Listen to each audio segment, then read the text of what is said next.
Hello, and welcome to channel Ein Key, and I am your host, Voluntary.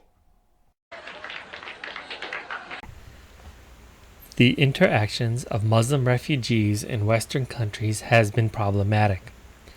In order to understand the differences, I'm going to explore one specific subject that shows the gulf between Islam and Western civilization, with a third comparison as well, to round out the picture. The subject is how a person responds to temptation, and I will examine Islam, Christianity, and Buddhism. So let us suppose you are out doing your daily routine and you see a particularly attractive person who brings up some feelings of physical attraction. That means on some level you are tempted. Even if you never act on it, you are tempted. What do the three named religions say about that temptation?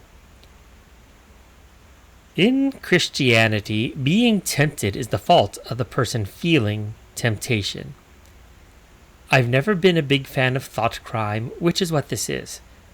Still, the important point here is that it is the fault of the person being tempted. And the job of the person being tempted is to resist temptation. Then, when the temptation is over, to beg forgiveness for the crime of thinking the wrong thought.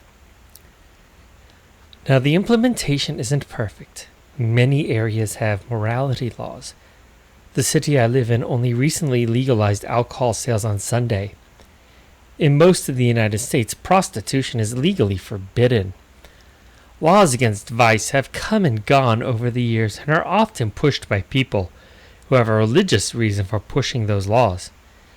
They should heed the words of Martin Luther, who said he cannot stop a bird from flying overhead, but can stop it from nesting in his hair. The Buddhist response is similar overall. A Buddhist in that situation recognizes that he has not yet purified him to the self where he is no longer tempted. He doesn't have a thought crime. He hasn't actually done anything bad by being tempted. But he still recognizes it as a fault on his own part that he has not yet overcome earthly desire. It is still his problem that he is tempted, and his job to resist that temptation. This is similar, but not the same, as the Christian response. Then there's Islam. The Islamic perspective is that it is the fault of the person providing the temptation and not the fault of the person being tempted. The person feeling tempted is therefore justified in giving in to temptation. It isn't his fault a temptation was placed in front of him. This provides a great deal of perspective on the problem of Muslims in Europe, especially with regard to sex offenses. The burqa and the hijab are both meant to cover up their women to the point where they can no longer tempt their men. And that is only one of the ways they act to prevent women from providing temptation. In the West, the concept that the onus of resisting temptation lies with the tempted has persisted even after the separation of church and state, and in many countries where there has been a decline of religion itself.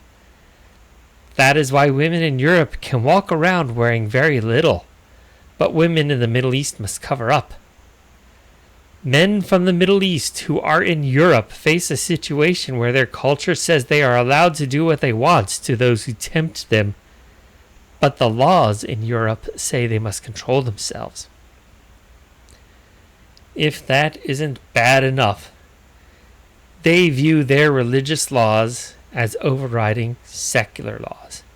Therefore, even though local laws say they must not attack women, religious laws say they are allowed to. For a time, Europe had two sets of laws, one religious and one secular. The best way to behave was to follow both laws, so as to avoid getting in trouble under either of them. Again, the implementation was imperfect, but it generally worked. Saying, "But church law allows it," would not stop the baron from punishing a person from disobeying secular law. And saying, "But secular law allows it," would not stop the bishop from punishing a person for disobeying religious law.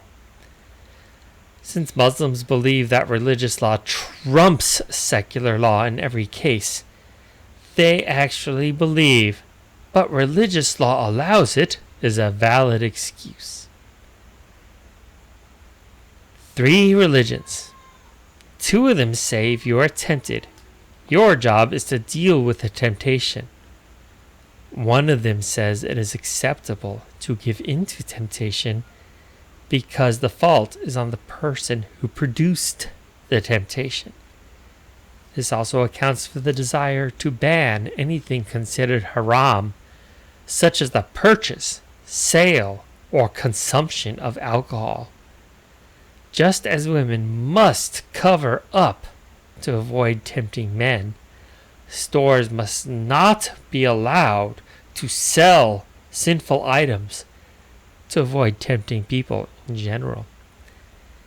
This is only one of the reasons, although it is an important one, why Islam is incompatible with Western civilization. We must stop a bird from nesting in our hair. If a bird nests in their hair, it is the bird's fault. Thank you for watching. We're now in the double digits for subscribers, and hopefully we will only keep growing. So please like, share, comment, and subscribe to help my channel grow.